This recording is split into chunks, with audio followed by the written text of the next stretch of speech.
దేశంలో చేపడుతున్నటువంటి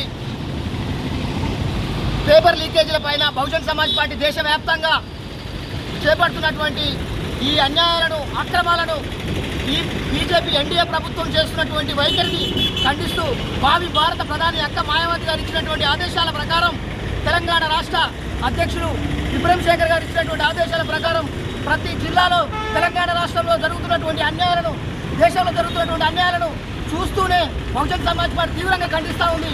ఇప్పటికీ దేశంలో ఎన్డీఏ ప్రభుత్వం పాలిస్తున్నటువంటి సందర్భాల్లో ఈ 10-11 సంవత్సరాలలో 152 పక్ష పత్రికలు లీకేజ్ చేసినటువంటి ఈ ద్వంద్వ వైఖరి ఎన్డీఏ ప్రభుత్వాన్ని బహుజన్ సమాజ్ పార్టీ తీవ్రంగా ఖండిస్తుందని చెప్పేసి నేను వ్యక్తపరుస్తూ ఉన్నాం. ఇదే విధంగా ఈరోజు పార్లమెంటు ముట్టడి కూడా జరిగింది. విద్యార్థులు, నిరుద్యోగులు, ఈ దేశం భ్రష్టు పట్టిపోతుంది. మరో పాకిస్తాన్, మరో బంగ్లాదేశ్, మరో శ్రీలంక, మరో ఆఫ్ఘనిస్తాన్ దేశాల్లాగా మన దేశం ఇన్స్పిరేషన్గా అవుతుందని చెప్పేసి మరోసారి తెలియజేసుకుంటా ఉన్నాం. ఈ దేశం పవిత్రమైన దేశం, ఈ దేశం పవిత్రమైన దేశం అని చెప్పేసి మరోసారి ముక్త కంఠంతో తెలియజేసుకుంటా ఉన్నాం.